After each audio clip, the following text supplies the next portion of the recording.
हमारा छठा सिद्धांत है सामूहिक हितों के लिए व्यक्तिगत हितों का समर्पण, subordination of individual interest to general interest. इसमें क्या होता है, जैसे मैंने आपको शुरू में भी बताया था कि जब कोई व्यक्ति संगठन में आता है तो वो अलग अलग अनुभव, अलग अलग उद्देश्य और अलग अलग पृष्ठभूमि लेकर आता है, तो उसका ऑब्जेक्टिव अलग रहता है। और हमेशा हमने पढ़ा था, जब हमने प्रबंध के उद्देश्य पढ़े थे, तो व्यक्तिगत उद्देश्यों में हमने पढ़ा था कि वेतन में वृद्धि हो, उसकी प्रमोशन हो, ये सब चीज़ें उस व्यक्ति का उद्देश्य रहती हैं हमेशा। अब यहाँ पर हमें क्या करना है, हमें याद रखना है कि अगर कोई व्यक्ति संगठन में कोई उद्देश्य लेकर भी आया है, उसके बावजूद भी उसे ध्यान रखना चाहिए कि संगठन का हित सर्वोपरि है, जो ऑर्गेनाइजेशनल गोल है सबसे ऊपर है, और इस व्यक्ति के हित को संगठन के हित से ऊपर नहीं माना जा सकता। उसके हित के लिए संगठन के हित को नहीं छोड़ा जा सकता। फॉर एग्जाम्पल, संगठन का हित हो सकता है लाभ में वृद्धि करना, और व्यक्ति का हित हो सकता है वेतन में वृद्धि करना। तो एक अच्छा प्रबंधक वो होता है जो प्रयास करता है उस व्यक्ति को समझाने की कि यदि संगठन का हित पूरा होगा तो कहीं ना कहीं उसका व्यक्तिगत हित भी पूरा हो जाएगा।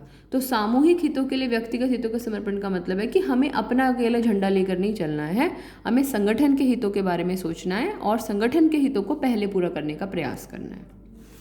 सातवां है कर्मचारियों का प्रतिफल। देखिए, प्रतिफल का मतलब क्या होता है, प्रतिफल का मतलब वेतन, पारिश्रमिक, बदले में जो कर्मचारियों को मिल रहा है, प्रतिफल बदले में। अब कर्मचारियों का प्रतिफल जो होता है वो कैसा होना चाहिए, 3 बातें हमने यहाँ पर लिखी हैं जो हमारे दिमाग में रहनी चाहिए। पहली बात, कर्मचारियों का प्रतिफल संतोषजनक होना चाहिए। दूसरा, कर्मचारियों का प्रतिफल उचित होना चाहिए। तीसरा, कर्मचारियों का प्रतिफल न्यायपूर्ण होना चाहिए। संतोषजनक कब कहलाएगा, संतोषजनक सेटिस्फैक्ट्री, किसके लिए सेटिस्फैक्ट्री, कर्मचारी के लिए भी सेटिस्फैक्ट्री हो और कंपनी के लिए भी सेटिस्फैक्ट्री हो। कंपनी भी देते हुए रोए ना और कर्मचारी भी लेते हुए रोए ना, तो वो पारिश्रमिक जो है, वो प्रतिफल जो है वो सेटिस्फैक्ट्री माना जाएगा। उचित, उचित का मतलब जितनी उस व्यक्ति की योग्यता है, जितनी उसकी क्वालिफिकेशंस हैं, जितने उसके गुण हैं, उसके आधार पर उसे मिल रहा है। और न्यायपूर्ण, न्यायपूर्ण कब कहलाएगा, जब कर्मचारी को जीवन जीने के लिए वो तर्क संगत होगा, यानी कि कम से कम इतना तो हो कि यार जिसमें वो अपनी ज़िंदगी ढंग से जी ले।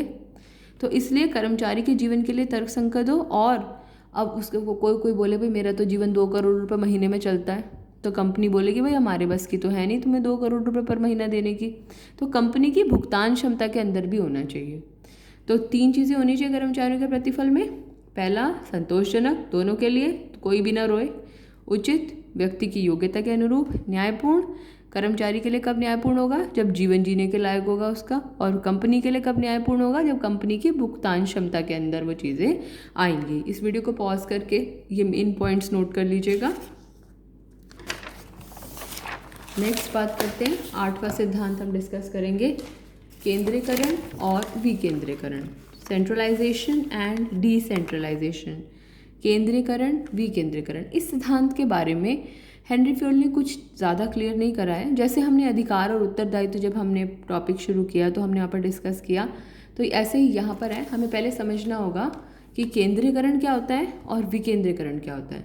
केंद्रीकरण, आप डायग्राम देख रहे होंगे तो आपको समझ आ रहा होगा, अगर सारी पावर्स, सारे अधिकार, निर्णय लेने के सारे अधिकार अगर केंद्र स्तर पर हों, आपको छुट्टी देनी है टॉप लेवल डिसाइड करे, आपको कहीं जाना है टॉप लेवल डिसाइड करे, तो ऐसा संगठन केंद्रीकृत संगठन कहलाता है।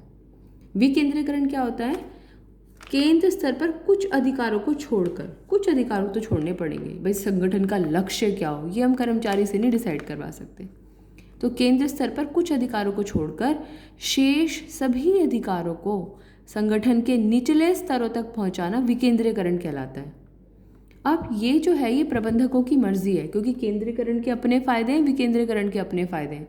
केंद्रीकरण के अपने नुकसान है, विकेंद्रीकरण के अपने नुकसान है। तो ये प्रबंधक डिसाइड करेगा, मतलब कहना चाहिए संगठन निर्धारित करेगा, उच्च स्तर निर्धारित करेगा कि उनका संगठन केंद्रीकृत होगा या फिर विकेंद्रीकृत होगा। यहाँ पर परिभाषा लिखी है, नोट कर लीजिएगा। यदि निर्णय लेने का अधिकार उच्च स्तर पर केंद्रित होता है, उच्च स्तर, संगठन में कितने स्तर होते हैं, 3, कौन से, उच्च, मध्य और परिचालन। अगर निर्णय लेने का अधिकार केवल उच्च स्तर पर केंद्रित है तो ये क्या कहलाता है, केंद्रीकरण कहलाता है। और विकेंद्रीकरण क्या होता है? कुछ विशेष अधिकारों को छोड़कर, विशेष अधिकार जैसे मैंने आपको बताया संगठन का लक्ष्य क्या हो, ये तो भैया उच्च स्तर ही निर्धारित करें। हमारे देश के गोल्स को हमारे प्राइम मिनिस्टर, हमारे प्रेसिडेंट, सुप्रीम कोर्ट इन तक ही छोड़ दें। कुछ विशेष अधिकारों को छोड़कर शेष सभी अधिकारों को संगठन के निचले स्तरों तक पहुंचाना विकेंद्रीकरण कहलाता है। अब इसमें मैंने आगे नहीं लिखा है, पर आपको लिखना होगा कि यह प्रबंधक या उच्च स्तरीय प्रबंधक की इच्छा है कि वह संगठन को केंद्रीकृत रखना चाहे या विकेंद्रीकृत रखना चाहे, क्योंकि दोनों ही संगठनों के अपने लाभ हैं और अपने दोष हैं। ओके, 9th हमारा है, 9वां सिद्धांत है सोपान श्रृंखला। ये भी काफ़ी इम्पॉर्टेंट है, बहुत इम्पॉर्टेंट सिद्धांत है ये। स्केलर चेन कहते हैं इसको स्केलर चेन कहा जाता है, सोपान श्रृंखला। अब सोपान श्रृंखला क्या होती है, स्केलर चेन क्या है? संगठन में उच्चतम पद से, यहाँ पे ट्रायंगुलर चार्ट बना हुआ है, इसमें उच्चतम पद कौन सा है? ए। और इधर वाली लाइन ए के नीचे कौन है? P Q R. इधर ए के नीचे बी, बी के नीचे सी, सी के नीचे डी। ये जो सेम लेवल पर बोल रहे हैं, ये समान स्तर पर दो प्रबंधक हैं। ये अगर उच्च स्तर पर है तो उच्च स्तर वाले प्रबंधक हैं, मध्य स्तर वाले हैं, ये परिचालन स्तर वाले हैं, ये समान स्तर वाले प्रबंधक हैं।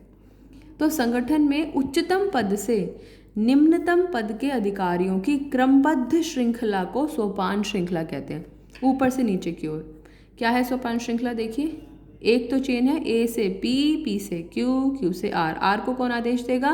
क्यू। क्यू को कौन आदेश देगा? पी। पी को कौन आदेश देगा? ए। अगर आर को क्यू भी दे दे आदेश और सी भी आदेश दे दे, तो ये कौन से सिद्धांत का उल्लंघन होगा? बताइए, कौन से सिद्धांत का उल्लंघन होगा? एक व्यक्ति को एक समय पर दो अधिकारियों से आदेश प्राप्त हो रहे हैं, आदेश की एकता के सिद्धांत का उल्लंघन होगा। तो इसलिए सोपान श्रृंखला संगठन के लिए बहुत महत्वपूर्ण है।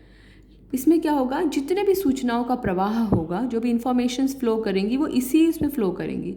सपोज अगर आर को सी तक कोई बात पहुंचानी है, तो कैसे पहुंचाएगा? आर क्यू को बोलेगा, क्यू पी को बोलेगा, पी ए को बोलेगा, ए बी को बोलेगा और बी सी को बोलेगा। अगर डी तक पहुंचानी है तो भी इसी चरण का पालन करना है। इसकी प्रॉब्लम क्या दिखाई दे रही है आपको? ऐसा करने से क्या समस्या आएगी? समय बहुत अधिक लगता है। इसलिए कभी अगर समान स्तर पर दो प्रबंधकों को आपस में बातचीत करनी है, तो वो उच्च स्तर की अनुमति से आपस में बातचीत कर सकते हैं।